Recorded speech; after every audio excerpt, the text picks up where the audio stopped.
Hey everyone, and welcome to AfterTaste, and we are back for another Halloween episode. And today we are talking about the Evil Dead 2, not Volume 2, it's Evil Dead 2. It's a 1987, I believe, release from Sam Raimi, which is basically like the second movie in like the what people call kind of a trilogy with Evil Dead and Army of Darkness, I think it is.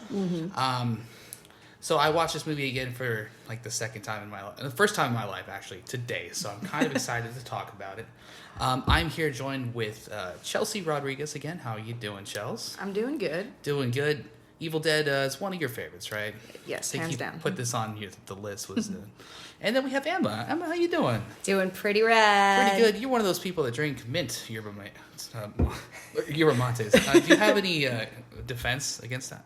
Yeah, it's pretty hard to talk shit about mint when you can't say the word mint yerba mate. I said mint. I just couldn't say yerba mate. I looked at it. I was like, that doesn't say mate, does it? But it does. Is mate a word? Is that like... It is, according to the weird semi-hippie-ish spiel on the side of the cup. It's like a magical, mighty, emerald green it leaf. Says, mighty, glowing, lifted, bright lights. Oh, that's the caffeine level. That's the caffeine level? That's their really cool way of branding caffeine. But we're here to talk about Sam Raimi and Evil Dead. That's true. We're going to be here forever, huh? So, the Evil Dead 2, Chelsea, were you a big fan of the first Evil Dead also? I am. Yeah, no, there is a lot of love and respect I do have for the original Evil Dead, but Evil Dead 2 just takes what the first one started and just builds and builds, and I felt like with Raimi and everyone in company, just they put so much more into it.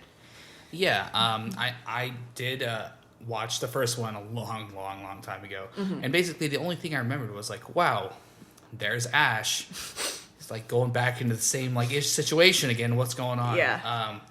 But apparently back when they were doing the Blu-ray for this film, Bruce Campbell came out and said basically this movie was kind of, it wasn't a prequel, it wasn't a sequel.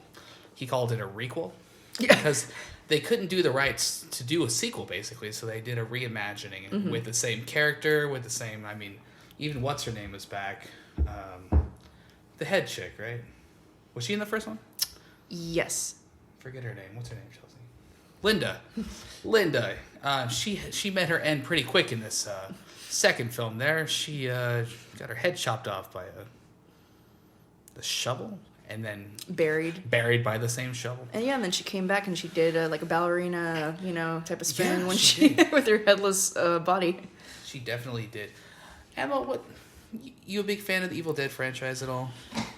More specifically of Bruce Campbell, but Yeah. I wouldn't have nearly as much like love and admiration for him as I would if Evil Dead hadn't been around. Because I gotta admit, the first Evil Dead movie that I saw was Army of Darkness, which is just related by a thread. Yeah, at like the end of Evil Dead 2, he gets like thrown back into the 1300s, right? Yeah. Just cause. With his car. It's because car. I've never seen Army of Darkness.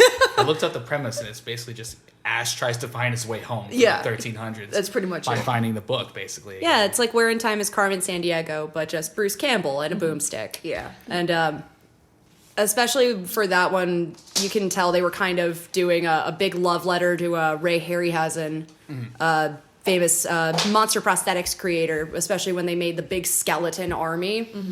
Because if I'm not mistaken, that was made by one of his apprentices or like someone else that worked under him for a long time. And when I was little, that little army of skeletons was like the coolest. It felt awesome. But then once I got older and I saw Evil Dead 2 and I had to ask someone, what is that tree doing to that lady? Oh. Something happened with a lady in a tree. Yeah, it's the reason why. And it wasn't Kissing. Yeah, it got an NC-17 rating because of that tree. You talking about Army of Darkness? Oh, no, the original Evil Dead. Oh, God. It was in the original. Yeah, it was the original one. Yeah. God, even now I'm still getting them. That movie. I do have a note here that it says we aren't Groot, so there still was a tree in this movie. Yes, there are still Did some tree bad shenanigans. things. There was a lot of tree shenanigans. Chelsea, what specifically about the style of this movie did you enjoy the most, do you think? I think it all has to do with the fact was So pretty much when like Sam Raimi and like Bruce Campbell were like making this movie, they essentially were kind of like they like were throwing around this concept like all the way back in the late 70s. There's actually a short movie of his on, I believe you can find it on YouTube. It's called Within the Woods, and it's considered kind of like a precursor to Evil Dead, where more or less the same thing, like Ash and girlfriend get trapped in the cabin, possession happens. You can't date Ash. Ash is a bad guy to be significant other with. Right. Stop going to the woods. I know, it's like that's the third, technically if you count within the continuity of Within the Woods, like this is the third time. Stop going to the cabin. One of my favorite shots of the whole movie is when they're first driving in, and it's that like just the bridge that they made with like super practical effects. Yeah. Doesn't even look like a bridge. I know.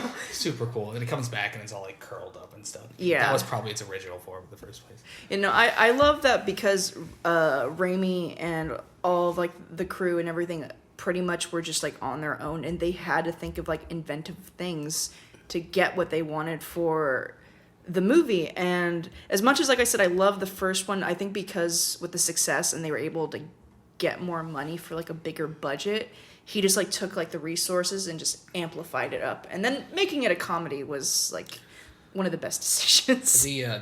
I was watching this on a Blu-ray remastered version of it, and the first trailer that popped up on there, because they do put trailers on movies still, was Scary Movie, the original 2000. Oh dear Scary God! Movie. Wow. And like it's funny to see how far we've come from the horror comedy level to that whatever that started the movement of The spoof haunted mansion, movement, the yeah. spoofs, Yeah.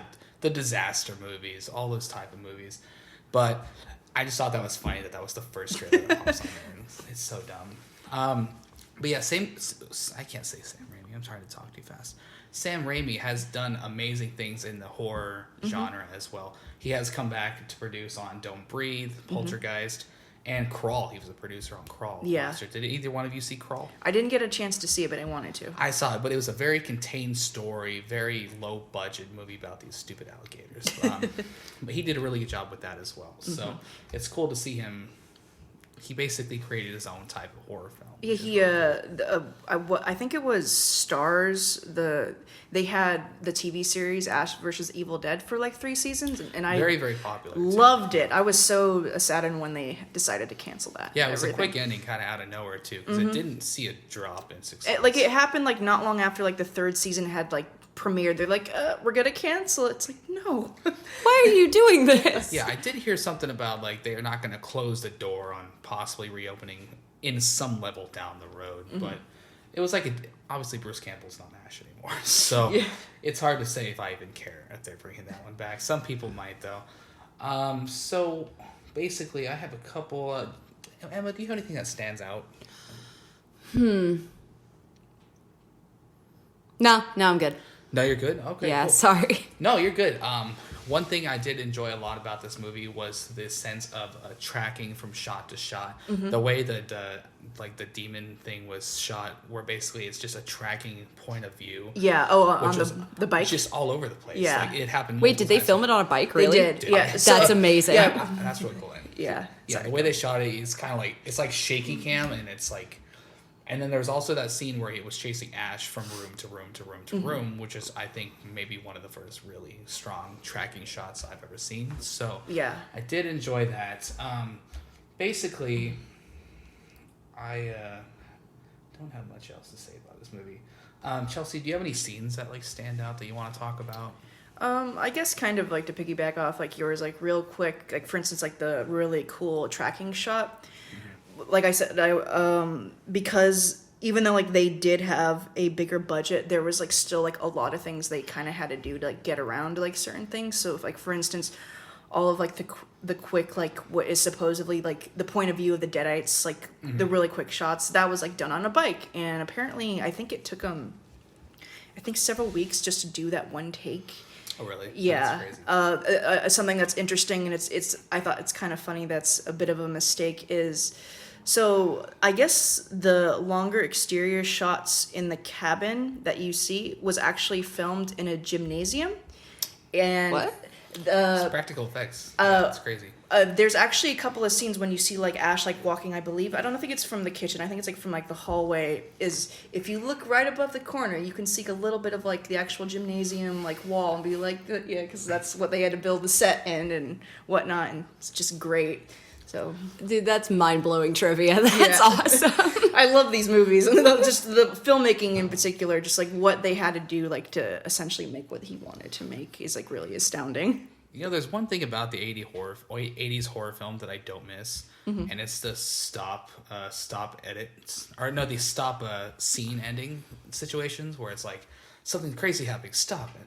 It'd be like a commercial break. Oh, yeah. And they did that a lot throughout the 80s in a lot of films. I didn't realize how much this movie did it, but it did it quite a bit as well. And Ash should be like, have his chainsaw, and be like, ooh, that was a close one. Commercial break. Stop. But yeah. I mean, I think a lot of the creatures are really kind of cool. At one point, the mom lady turned into like an ostrich and it was like screaming like a monkey, which is cool practical effects. But it was fun. I think that's going to be it for this one, I think. But Evil Dead 2 is a classic film. Sam Raimi has done so much for the horror genre that I think that we're going to keep seeing him popping up as a producer more than a director these days. It's hard to think that he was the Spider-Man guy in a lot of people's minds, but he should be the Evil Dead guy in most people's minds. He'll always be the Evil Dead guy to Chelsea. Yeah, that's true. Yeah, his car even makes a cameo in every one of his movies. Is it really? Yeah, the one that like you essentially like see like Ash like that Fall drives. I don't know because I'm not that too trivial with cars, but that car that Sam Raimi owns is in every single one of his movies, regardless of the genre or the tone. It always makes a cameo. So there we go. Yeah, That's awesome. directors are crazy, man. I know Tarantino has like a specific coffee shop and a specific like burger shop that shows up in every single one of his movies. Yeah. Except for, I guess, technically Hateful Eight, which was a period piece. Anyway, they all come up like somehow. Yeah, But certain things. anyway, so that's going to be it for this episode on the AfterTaste Roundtable. Emma, thanks so much for talking about this film. Thanks. We're not going to film another one, so I'm not trying to move this on. Chelsea, thank you so much for talking about The Evil Dead, and we will see you tomorrow night. Thank you.